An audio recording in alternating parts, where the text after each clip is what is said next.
മലയാളി ചിരി ക്ലബിന്റെ നേതൃത്വത്തിൽ സംഘടിപ്പിക്കുന്ന 14ാമത് കാരുണ്യ യാത്രയ്ക്ക് ആവശ്യമായ വസ്തുക്കൾ പുളിയൻമല കാർമൽ സ്കൂളിൽ നിന്നും ശേഖരിച്ചു. ഡിസംബർ 22 നടക്കുന്ന കാരുണ്യ യാത്ര ജലവിഭവ വകുപ്പ് മന്ത്രി റോഷി അഗസ്റ്റിൻ ഉദ്ഘാടനം ചെയ്യും.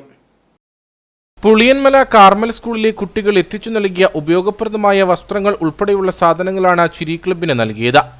As you know that they are visiting poor homes and they are taking care of the poor people near to us.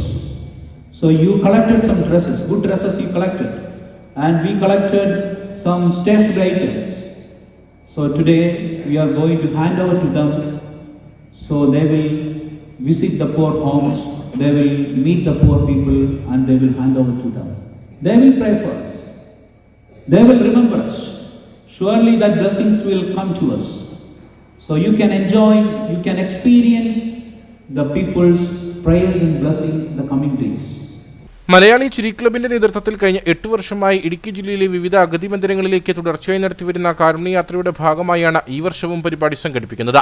പലവ്യഞ്ജനങ്ങൾ, cleaning ഉൽപ്പന്നങ്ങൾ, വസ്ത്രങ്ങൾ, മരുന്നുകൾ തുടങ്ങിയവ ഇടുക്കി ജില്ലയിലെ വിവിധ അഗതി മന്ദിരങ്ങളിലേക്കും കട്ടപ്പന നഗരസഭയിലെ കിടപ്പ് രോഗികൾക്ക് പുതിയ വസ്ത്രവും ക്രിസ്തുമസ് കേക്കും പലവ്യഞ്ജനങ്ങൾ ഉൾപ്പെടെയുള്ള നിത്യോപയോഗ സാധനങ്ങൾ അടങ്ങിയ കിറ്റുമാണ് വിതരണം ചെയ്യുക. മെസ്സേജുകൾ കളക്ട് ചെയ്ത് വീട്ടിൽ പോയി മാതാപിതാക്കളോട് പറഞ്ഞ് അവർ നൽകിയ വസ്ത്രങ്ങളും നിത്യോപയോഗ സാധനങ്ങളുമാണ് മലയാളി ചിരി ക്ലബിന്റെ നേതൃത്വത്തിൽ നമ്മൾ നമ്മുടെ ഇടുക്കി ജില്ലയിലെ അഗതി മന്ദിരങ്ങളിലേക്ക്, ഓർഫനേജുകളിലേക്കും അതോടൊപ്പം തന്നെ കട്ടപ്പന മുനിസിപ്പാലിറ്റിയിലെ കിടപ്പ് രോഗികളായ ആളുകൾക്കും മലയാളി ചിരി ക്ലബ് നൽകുന്നത്. നമ്മുടെ ക്ലബ്ബ് ആരംഭിച്ചിട്ട് 8 വർഷങ്ങൾ കഴിഞ്ഞു. ഈ 8 വർഷത്തിനിടയ്ക്കുള്ള 14ാമത്തെ പ്രാവശ്യമാണ് ചിരി ക്ലബിന്റെ ഭാഗത്തു നിന്നും ഇത്തരത്തിൽ ഒരു കാരുണ്യ യാത്ര നടത്തുന്നത്. അതിന് സഹകരണം നൽകിയ നിങ്ങൾക്ക് പ്രത്യേകമായ നന്ദി അർപ്പിക്കുന്നു.